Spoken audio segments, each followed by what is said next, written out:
Umukuru Inama Nkenguzamateka Nyeniteka Emmanuel SINZOHAGERA ari kumwe na bamwe mu bakenguzamateka yarifadikanije n'abakirisito bo mw'ishengero Méthodiste Unie Paroisse Nyabugongo muri komine n'intara ya Gitega mu masengesho yo kuw'Imana igenekerezo rya 18 Ndamukiza uno mwaka. Nyeniteka SINZOHAGERA asanzwe ari nawe aserukira ishengero Méthodiste Unie imbere y'amategeko yasavye abarundi ahereye kubari bitavye ayo masengesho kubandanya basengera igihugu n'indongozi hamwe no kwikingira ikiza ca Koronavirusi mu gukurikiza impanuro z'abaganga no kubitura mu gihe biyumvise ko ibimenyetso. Abatakanya gato ko gusaba abarundi bene wacu duhereye kuri mwebwe bwoko bw'Imana kugira ngo tubandanye gusengera igihugu cyacu.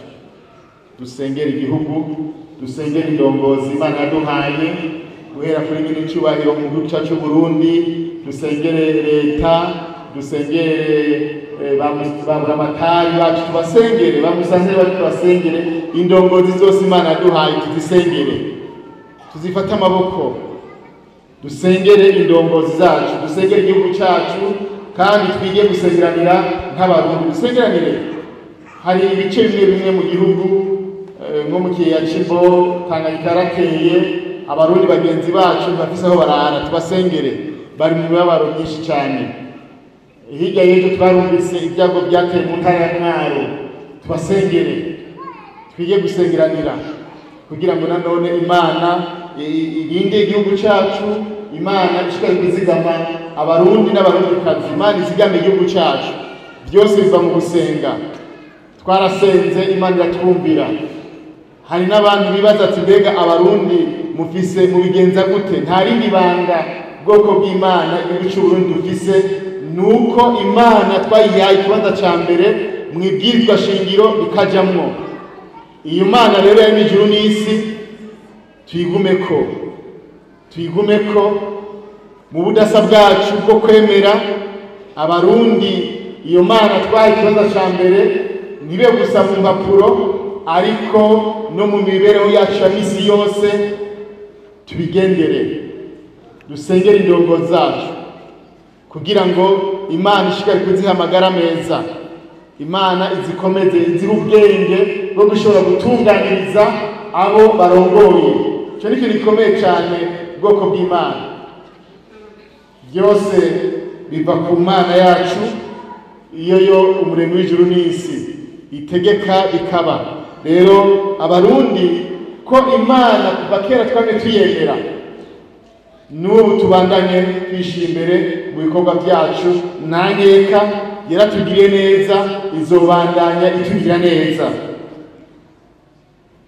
Barundi bene wacu bwoko bw'Imana muri hano, ikiza ca korona kirahari, ikiza ca korona kirahari. N'ubu ndabisubiyemwo nk'uko na nyir'icyubahiro umukuru w'igihugu cy'u Burundi adasiba gutera kamo, ikiza ca korona tucirinde, twipimishe kenshi, tubigire umugenzo, ntiturindire gusinzikara. Biriko biratubabaza cyane kubona abarundi bariko barapfa kubera gusamara, ugasanga bagiye kwa muganga amahaha amaze gutoboka. Amahaha amaze gutoboka nta pièce ihari de rechange, ntibashobora gukuramo ihanga bamuha irindi.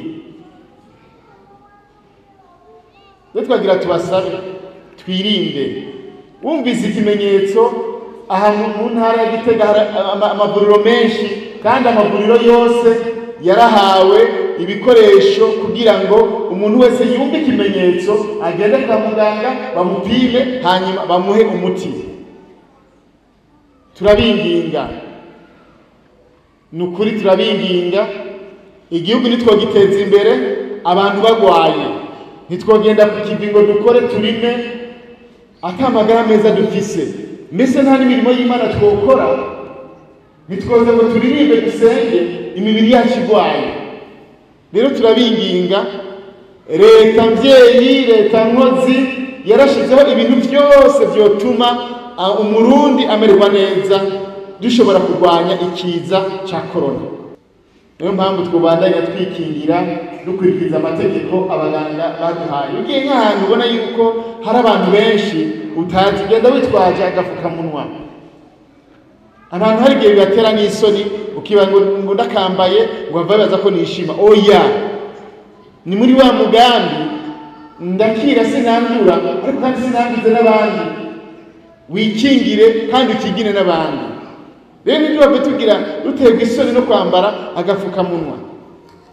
Tubyambare ugiye nk'ahantu mu isoko cyangwa ahantu ubona ati ahantu sinzi ibyo nshobora guhurirana, reka ndakitwaze ukambare.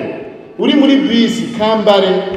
Inyuma y'ayo masengesho, Umukuru w'Inama Nkenguzamateka ari kumwe n'umwungere mukuru w'Ishengero Méthodiste Unie Daniel Wandabura yaciye aja kugarukira ku muryango usigwa na Révérend Pasteur Joël MINANI yahoze arongoye iryo shengero, yitavye Imana mu mwaka w'2008 afite imyaka 66 y'amavuko, akaba yasize umupfasoni n'abana 8, mbere bakaba barishikiye ku ruhafu rwiwe aho yashinguwe mw'itongo ry'umuryango wiwe i Nyabugongo.